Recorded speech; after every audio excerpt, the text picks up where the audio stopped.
Well, that's how it originated, yes. Absolutely. And that's a good point, because in 1996, was the internet or social media mature in any way, shape, or form? No. No, it was in its infancy, and they didn't know what it would be like. We had no idea that there would be a Twitter and a Facebook or Instagram or any of it. They had no idea because they didn't exist. And you can't visualize that as a policymaker because you have no point of reference. I mean, you can't predict the future. So there's a big movement that says, well, now that we know what this can do and what it's like, we need to fix that or change it or alter it. And there's probably some merit in that. And then there are other people who go, no, it's fine. Why monkey with it? Leave it alone. You know, let it happen. So it's funny. By and large, can be held accountable for lying and other errors. By and large, social media is not. By and large, mass media is more accountable, generally speaking, but there are exceptions to that rule. So it's a little bit more of the Wild West on social media, right? It's new territory. It's unplotted territory for the most part. The question comes up, and then we're going to watch a little video here from a guy who explains kind of the difference and how they work. This is from a marketing standpoint, and the reason that's important is because marketing is what drives media. Because you're trying to either market a thought or idea or a product or service, right? You're trying to sell something, typically. You're either trying to sell your idea or you're trying to monetize what you're selling. So this is from a marketing standpoint, and we've got a couple of different speakers here quickly. Hey there, fellow marketers, Mark here, and today we're going to talk about are the differences and similarities between traditional media, you know, like... Oh, I'm sorry, I messed up. I just want to turn this down a little bit. Hold on. That's way too loud. It's not that loud from back here. No? No. Okay, I'll just run it.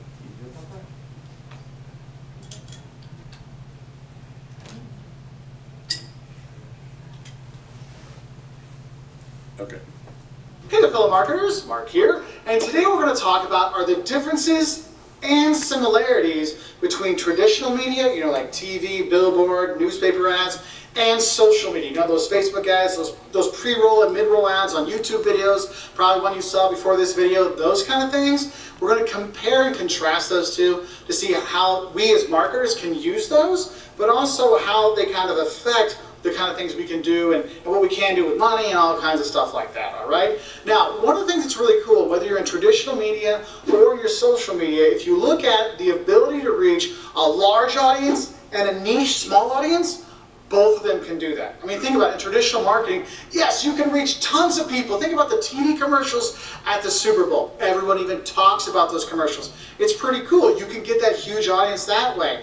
Also, you know, if you get a big newspaper with a lot of people reading, we can get a big audience that way. These kind of things. Social media, yeah, we can put ads in front of tons and tons of different websites and banner ads and pre-roll ads on videos and stuff like that. We can do those. So we can get the big stuff.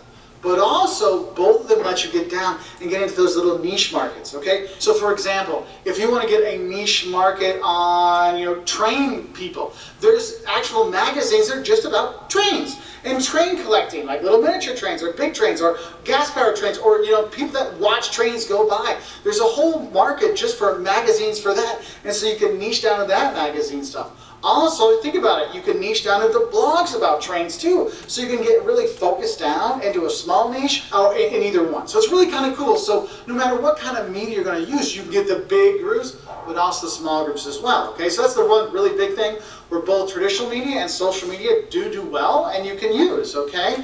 Now, where they really start to differ though is expense and access. Look, traditional media tends to be a lot more expensive. Think about those $4 million ads they have on the Super Bowl. Yeah, that's just for the ad time. That's not actually making the ad, okay? You got to pay for all the people to make those ads, right? You got to pay for the person to put up the billboard, the person to print out the billboard, all these kind of stuff really adds onto the price. So traditional media can be quite pricey. Whereas social media, I mean, it's cheap. I mean, think about it. I mean, if you have a business page on Facebook, you can advertise for a post for $2 or $3 if you want. I mean, it can be a very cheap option, okay? And the thing is, if we look at access to these things, for traditional media, one of the issues we have is getting access to that. They have to drive by that billboard. If they don't go down that street, no one's going to see it. I mean, that's why a billboard downtown where people see a lot is going to cost a lot more than a billboard out past the city limits, okay? Also, people have to watch that TV channel. They have to pick up that newspaper, which not a lot of people do anymore. So it is tougher that way. Access for social media, hey, if you know they're going to that website, hey, that's a nice thing there because we track all that stuff. That can be a good thing on there because people are going there. But also, the issue with access is you got to think about it in terms of social media, in terms of it is everywhere, but is everybody looking at it? Okay? How many times do you actually look at that Facebook ad? But also, how many times do you actually look up and look at a billboard? There are issues with that one too, though. But in general, traditional media is more expensive, social media is cheaper, and you get a little bit better access because people have their phones all the time. And when people walk, they're doing this with their phones, not looking up at billboards. Okay? Now, the next thing when we kind of compare these two, we're looking at training and the number of people involved. Now think about it. In traditional media, you have to have, like in a TV commercial kind of stuff, right? You got to have a director, a producer, an executive producer, some actors, script writer, right? You got to have that. The camera people, the mixer, the sound people, the editor. You have all these people involved, and they need special training. I mean, I have no idea how to work a TV camera or something like that. You have to have all those things. Whereas in social media, training, I mean, what training does it take to point your camera at yourself and film and push upload? You don't need really too much training at all. I know my mom, I love her to death. She's not the most tech-savvy person out there, but you know what? She's got a Facebook page where she's posting videos and she's posting content and blogs and stuff like that. She's doing some really cool stuff, and you don't have to have a lot of training for it. Look at me. I mean, I'm making this video. It's me, my tripod, and my camera, and that's it. You don't need a lot. You don't need a lot of training for it. And that's what's great about social media, because it's really kind of even the playing field so anybody can do it, not just those that have the technical skills for it. Okay, so there's those things. Next thing I want to look at is time to delivery. Look, if you're looking at traditional media, time delivery, how long does it take to actually make the ad and stuff like that, and to get it in front of customers? It takes time. I mean, think about movies. You know, they film it 2 years before, and then it takes them a year to edit it, and then they have to put it out in July and stuff like that. It takes time. Whereas social media is an instant gratification kind of thing. I see something cool, I take a picture of it. Oh, selfie with this. I'm going to do that because it's right there. And so that time to delivery is so much shorter in social media, and that you can really do it instantaneously. Like in traditional media, I can't make a billboard about my reaction about the last Game of Thrones episode when that happened.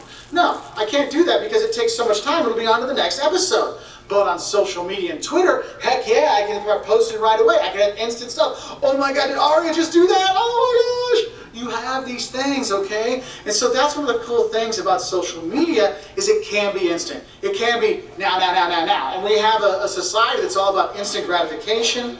That's why social media has a bigger impact sometimes than the traditional media kind of stuff, because it's just so much faster to deliver it, okay? Now, the next thing I want to look at is what we call permanence. Once I make something, is it stuck forever?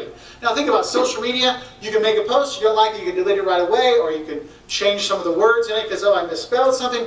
You can change some stuff. Like, I know if you mess up, people will copy it and share it and stuff like that, but you can do instant changes. The problem is, if you do like traditional media, like billboards and movies and TV shows, once you put it up on there, you can't really change it. It's up there. The movie's up there. That's why editors are so important in traditional media. You got to make sure they're checking the script. You got to make sure they're making sure that everything's spelled correctly. Do we use the right there? Is it there, or there? You have to have all that stuff, because once it's up there forever, and you're like, I can't take it down. It takes time to get the billboard people back to go and take that down and put a new one up. So you have those issues there. So traditional media, once it's done, it's permanent. You can't really change it. Whereas social media, you can have instant changes, which is cool. The last kind of comparing thing I want to talk about is credibility and social authority. Look, social media is awesome. Being on YouTube is great, right? Being able to watch these videos and help you out is awesome. But the thing is, in general, social media doesn't always have a lot of credibility. Okay, you're like, oh, I saw it on the internet. Do you trust everything you see on the internet? No. But if you say, oh, I was on ABC Nightly News, oh, all of a sudden everything's like really special. That's the thing, is traditional media really means something to people. It has a lot more credibility, it has a lot more social authority, because it's harder to put like fake stuff on traditional media than it is on social media. I mean, think about all the conspiracy theories you can find online versus what you see on billboards and TV. I mean, I know there's a lot of Ancient Alien episodes out there, but you kind of think about this and go, you're right. And that's why you want to have a nice combination of the two, because social media can give you a lot of stuff, but as you get in front of people, if you get in on a TV show or something like that, or a newscast, or in the newspaper, it really brings you a lot more kind of credibility and people trust you more. I know for me, I was on a local news channel here. We had 500,000 subscribers on YouTube, 110, 15 million views at the time. Didn't mean anything.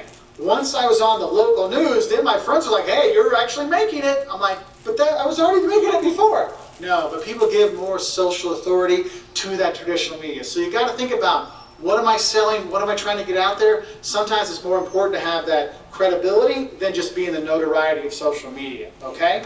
So I hope this helps you know some of the differences and similarities. Believe me, there's a ton more between social media and traditional media. If you want to learn more about marketing or being a YouTube channel or all kinds of stuff, click that subscribe button. Hit that notification bell. Don't forget to give us a like, because we do like to help out other people. So whether you're studying for an exam, good luck, or if you're trying to figure out what media to use to promote your business, I hope this helped you out. Anyway, I'll say bye from here in the classroom. Okay, so notice at the end, of course, he wanted clicks and likes and ring the bell and all that kind of stuff, because that's the way that you can gather someone to be counted as audience so that you can monetize what you're doing. Because monetizing in a free enterprise system is critical just about everything we do, right? You have to, if you don't monetize it, you're out of business, and therefore you're not going to be able to have, to be able to afford to get your word out or to sell your product, right? Now, I have a marketer coming up. This guy's called the Wizard of Ads, and he's written tons of ads for traditional. Watch it next week. How much time do we have? Oh, we have, I thought we had, because he's only 2 minutes, but we'll watch it next week, okay?